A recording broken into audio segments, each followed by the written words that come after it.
How Lunar New Year came to encompass different Asian cultures' spring festivals. Using Lunar New Year is a sign of respect linguistically and culturally to all the different countries that celebrate the holiday, but it's also okay to celebrate individually, experts say. In 1986, the San Francisco Chinese New Year Festival and Parade, one of the largest Lunar New Year celebrations in the U.S., added an unofficial secondary description to its culturally specific title, Lunar New Year, as a nod to inclusivity. The addition, attuned to the mood of the time, aimed to reflect the diversity of the community, said Wayne Hu, a former parade director. Other U.S. cities and celebrations did the same. Now, many individual cultural celebrations like the Vietnamese Tet, the Korean Seollal, and other spring festivals are united under one umbrella term, Lunar New Year. Since the first event organized by the Chinese Chamber of Commerce in 1953, the San Francisco Chinese New Year Festival and Parade has always been a Chinese-American celebration, with a mission to promote cultural tourism in the city's Chinatown, said Hu, the parade's director from 1986 to 2010. Using the Lunar New Year is the extension of our celebrations which recognizes our Bay Area Asian community, said Hu. But more importantly, demonstrates that this is a San Francisco Bay Area celebration that includes all.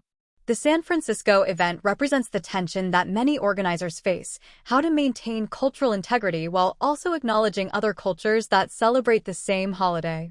In the name of inclusivity, what happens to individual cultural festivals? Why Lunar New Year is most closely associated with Chinese culture. Many Asian countries use the lunisolar calendar, which tracks the cycle of the moon's phases, to mark the start of a new year and the arrival of spring. This year, the holiday starts on February 10th.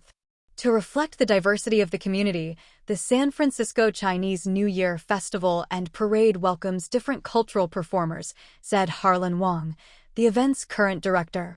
This year, Japanese taiko drummers will perform at the February 24th parade. David Lei, a board member of the Chinese Historical Society of America, says that while he supports the spirit of inclusivity, it also raises a question. What do non-Lunar New Year performances add to a decidedly Chinese New Year parade?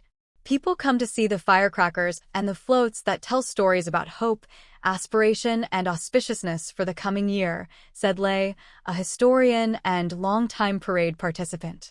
The first Chinese New Year in the U.S., and the reason Lunar New Year is often associated with Chinese culture, can be traced through immigration history.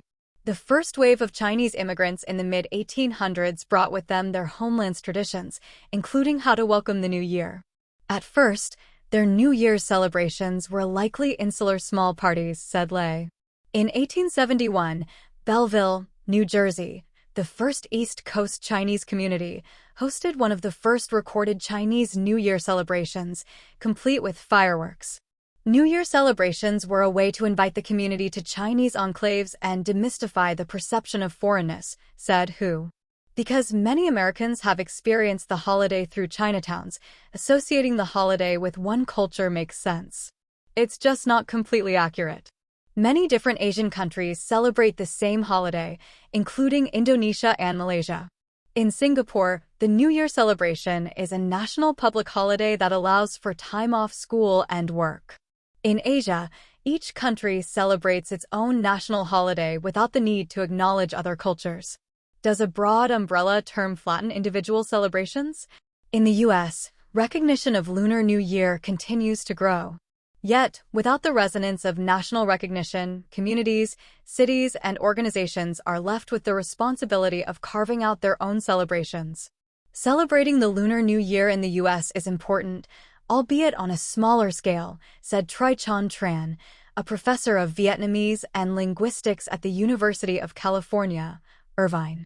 Because it shows that the diaspora wants to be connected with their roots and cultures, which they want to preserve, he said. Lunar New Year is an umbrella term that can expand and embrace different cultural celebrations of the holiday. But can the broadened term flatten individual celebrations? According to Tran, using Lunar New Year is a sign of respect, linguistically and culturally, to all the different countries that celebrate the holiday. But he said it's also okay to celebrate individually. If it's a Chinese community celebrating, it makes sense to refer to the celebration as Chinese New Year, said Tran. Likewise for Tet for the Vietnamese New Year. This year, the USC Pacific Asia Museum in Pasadena, California, is celebrating the New Year with a slate of Korean, Chinese, Vietnamese, and Thai performances.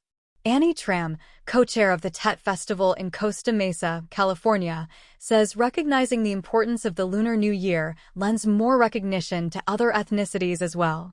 Each culture still has their own special uniqueness, said Tram. But it all falls under the same umbrella of we all want the same thing. Togetherness, wellness, and good fortune are unifying themes across most Lunar New Year celebrations. The Tet Festival is organized by the Union of Vietnamese Student Association to celebrate their Vietnamese heritage. To call it anything else would be inaccurate, according to Tram. At the 3-day event, one of the attractions will be a replica of a Vietnamese village. The idea is that once you walk through the gate, you feel like you're transported back to Vietnam, said Tram.